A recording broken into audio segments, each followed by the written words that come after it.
नमस्कार. मी ॲडव्होकेट कल्याण कदम. तुमची केस महत्वाची आहे. त्याच्यावर तुमचं आयुष्य पणाला लागलंय. जसं तुम्ही दवाखान्यात गेल्यानंतर डॉक्टर हा देवासारखा असतो आजारपणामध्ये, तसं तुमच्या संकट काळामध्ये एक सामान्य माणसाचा शेवटचा आधार म्हणून जर कोणी काम करत असेल, तर तो एक वकील असतो. परंतु हा तुमचा वकीलच जर समोरच्या पार्टीला मॅनेज झाला असेल तर?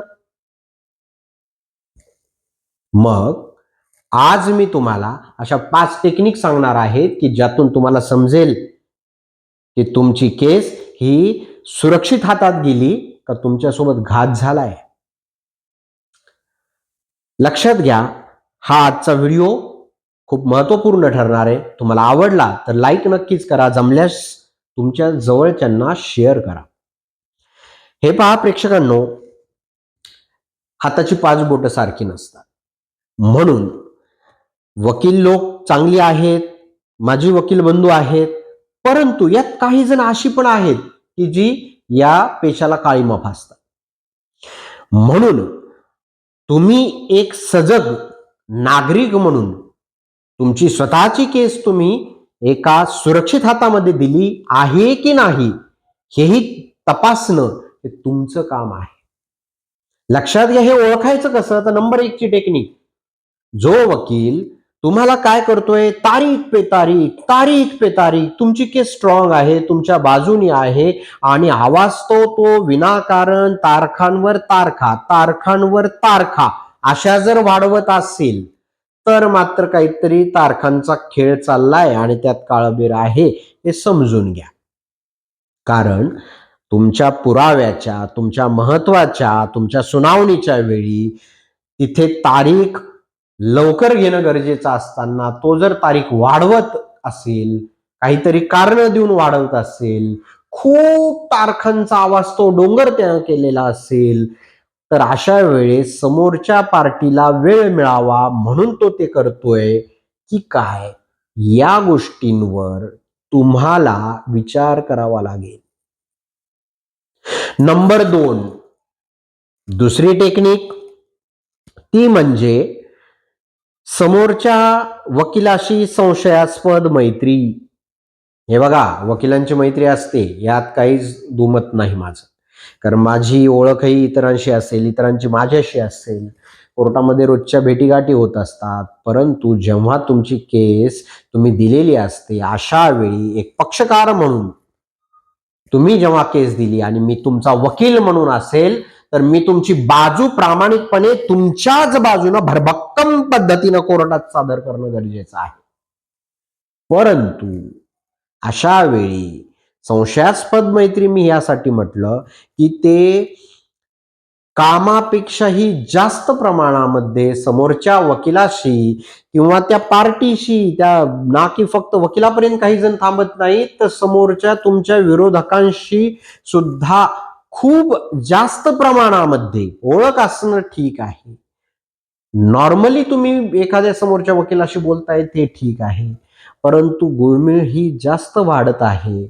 बऱ्याच गोष्टी तुमच्या अंधारात होत आहेत, काही गोष्टी तुमच्या समोर घडत आहेत आणि त्या जरा जास्तच तुम्हाला हसून खेळून तुम्हाला कुठंतरी संशयास्पद वाटत असतील, तर मात्र खरंच तुमचा जो संशय असतो तो खरा ठरण्याची जास्त शक्यता असते, कारण ती नंबर 3 मध्ये समजून येते. नंबर 3 ची टेक्निक ही आहे की समोरची पार्टी मजबूत आहे, तुम्हाला जास्त वेळ लागन, आपण केस हारू शकतो, कोर्टात किती दिवस चाललेत, मग अशा वेळेस आता काय करावं लागल आपल्याला, ते तुम्हाला काय जे मिळतंय ते घेऊन मोकळं व्हा असं सांगायला लागतो. आता तुमची बाजू भक्कम असताना सुद्धा अशा गोष्टी जर तुम्हाला सांगितल्या जात असतील, याचाच अर्थ तुम्ही समजून घ्यायचा की काहीतरी याच्यामध्ये दाल में कुछ काला है, कहां पे तो भी काय शिजायला लागलंय. कारण जी गोष्टी असतात ह्या तुमच्यावर दबाव वाढवत असेल तुमचा वकील, तुमच्यावर दबाव वाढवत असेल तुमचा वकील, तर सावध व्हा. कारण तुम्हाला तो आधार देणारा घडला पाहिजे, तुमच्यासाठी उभा राहणारा तो असला पाहिजे, तुमची प्रामाणिकपणे बाजू मांडणारा असला पाहिजे. आणि वारंवार जर तुम्हालाच प्रेशराईज करत असेल तर आणि तेही तुमची बाजू भक्कम असताना, तर मात्र मग तुम्हाला विचार करण्यासारखी गोष्ट आहे. आणि नंबर 4 नंबरला ही टेक्निक आहे की लक्षात असू द्या, त्यानं समोरच्या तुमच्या विरोधी पार्टीला, तुमच्या विरोधकांना जर त्याने हातमिळवणी केलेली असेल तर तो तुमच्या ज्यावेळी क्रॉस एक्झामिनेशन, जेव्हा उलट तपासणी येत असते, अशा वेळी तो कदाचित उलट तपासणी करत नाही किंवा त्यामध्ये खूप ढिलाई दाखवतो. आणि ह्या गोष्टींमधून तर 100% तुम्ही शाश्वत व्हा की अरे हे एवढं कशामुळे ढिलाई चालू आहे किंवा हा काहीच करत नाहीये. मध्यंतरामध्ये मी असेच एक केस संदर्भात ऐकलं, माझे क्लायंट्स होते, तर त्या क्लायंट्सचं मी हे पाहिलं की त्यांच्या वकिलानं त्यांच्या विरोधी पार्टीचा क्रॉसच घेतला नाही आणि केस पुढच्या स्टेपला आली. म्हणजे डायरेक्ट त्यानं क्रॉस नाही घेतलाय, ते आर्ग्युमेंट तेवढ्या प्रमाणात नाहीये आणि मग ऑर्डरच्या लेवलला आली. तर नंबर 5वी टेक्निक की पारदर्शकता नसलेला व्यक्ती, म्हणजे तो तुम्हाला तुमच्या केसचे प्लस पॉइंट्स, त्याचे मायनस पॉइंट्स, ह्या गोष्टी तुमच्या समोर मांडत नाहीये, तुम्हाला वेळ देत नाहीये, घाई करतोय, उरकतोय नुसतंच आणि तुम्हाला नुसत्या सह्या घेतोय तुमच्या आणि पुढे उरकवर त्याचा भर असेल, तर अशा वेळेस तुम्ही सावध व्हा.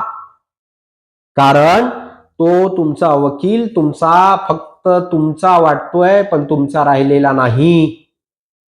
आणि मग मात्र तुम्हाला आता एखाद्या निष्णात वकिलाचा कायदेशीर सल्ला घ्यावा लागेल. दुसऱ्या एखाद्या व्यक्तीचा, वकिलाचा सल्ला तुम्हाला घेणं आणि तुमची केस बद्दल तुम्ही जागरूक राहणं हे तुमचं कर्तव्य आहे. मी पुन्हा एकदा सांगतो, सगळे वकील तसे नाहीत, पण काही जण ते मात्र तसे आहेत. आता ठीक आहे, तुमच्यासोबत काय घडतंय हे तुम्हीच जाणू शकता आणि त्याचसाठी हा आजचा व्हिडिओ तुम्हाला जागृत करण्यासाठी. तुम्हाला व्हिडिओ आवडला असेल तर लाईक करा, जमल्यास शेअर करा, हे मी पुन्हा सांगतोय. आणि मी ॲडव्होकेट कल्याण कदम, जय जिजाऊ, जय शिवराय, जय भीम.